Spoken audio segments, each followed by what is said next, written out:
সবাইকে স্বাগতম নতুন ক্লাসে। গত ক্লাসে আমি এইখান থেকে এইটা কিভাবে বের করে এবং তার থেকে এইটা কিভাবে বের করে সেটা দেখিয়েছিলাম। তো আজকে আমি এখন এখানে সামনে যে আমার ডেটা আছে এখানে একদম সামনে এই যে এখানে যে ক্লায়েন্ট আইডি দেওয়া আছে এসআর আর তার নাম্বারটা আমি আলাদা করে দিয়েছি এখানে। তো এটা আমরা কিভাবে আলাদা করব, আর আমার যদি কোনো ঘর অ্যাড করতে হয় এখানে আমি কিভাবে করব, তো সেই বিষয়টাই আজকে আমি এখানে দেখাবো। ফার্স্টে আমার এখানে আমি এই কলামটা সম্পূর্ণ কি করলাম, সিলেক্ট করলাম।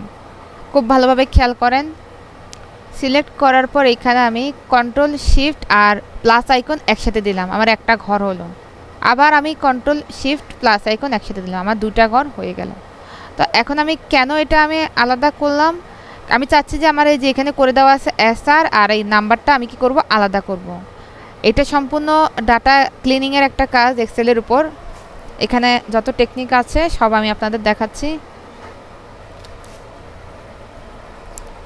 তো ফার্স্টে এটা আমি কি করব, সিলেক্ট করব। সিলেক্ট করার পর এখানে ডাটা যে অপশন সেটাতে যাব। এখানে একটা অপশন দেখতে পারবেন টেক্সট টু কলাম, এইখানে আসব। এইখানে আসার পর এখানে ডিলিমিটেড অথবা ফিক্সড উইথ দেওয়া আছে, তো আমরা ফিক্সড উইথে ক্লিক করব। ক্লিক করার পরে নেক্সট দিব। নেক্সট দেওয়ার পরে এখানে একটা আইকন আসবে লাঠির মতো, আপনি যে অংশ যেভাবে সেপারেট করতে চান এখানে সেভাবেই এটা শো করবে। তো এটা এরকমভাবে আমি কি করলাম, এখানে শো করলাম। আমি চাচ্ছি যে এটা অর্ধেক, এটা আলাদা করতে। এটা করে এখানে নেক্সট অপশন দিলাম, এরপর ফিনিশ। যেহেতু আমার এখানে আগে এইটা সিলেক্ট বা ভাগ করা আছে, তাই আমার এখানে বলতেছে there is already data here, do you want to replace it, আমি ক্যান্সেল করে দিলাম। আপনাদের যাদের নতুন করে করবেন তারা এখানে এটা দেখতে পাবেন। আচ্ছা, এখানে দেখুন একইভাবে আমার এখানে যেহেতু নেমটা এফ কলাম আছে, এটা সিলেক্ট করলাম, আমি ডাটা অপশনে গেলাম, তারপর টেক্সট টু কলামে গেলাম।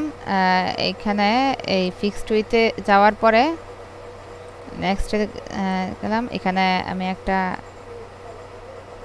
দিলাম একইভাবে। আচ্ছা, এখানে একটা কাজ বাকি আছে আমার।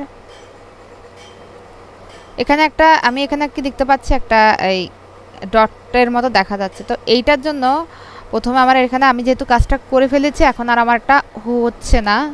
যদি কাজটা করার আগে ফার্স্টে আপনাদের জন্য ভিডিওটা মেক করতে না, ডিলিমিটেডে যদি আমি এই সেভ করি তাহলে আমার এখানে এই অপশনগুলো শো করবে। তো এখানে দেখেন স্পেসে ক্লিক করলে কিন্তু স্পেস আসবে।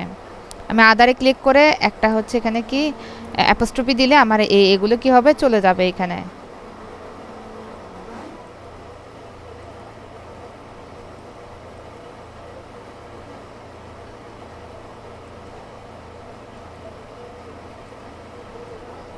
আদারে ক্লিক করে আমি যদি এখানে একটা অ্যাপোস্ট্রফি দিই, আমার এটা এখানে প্রথমবারে যেহেতু আমি করে ফেলেছিলাম তাই এখানে এটা নিচ্ছে না। আচ্ছা, যাই হোক, এখানে না দেখায় আমি আপনাদেরকে ফিক্সড উইথে দেখাচ্ছি। এই যে অর্ধেকটা আমি স্পেস আলাদা করতে চাচ্ছি, নেক্সট।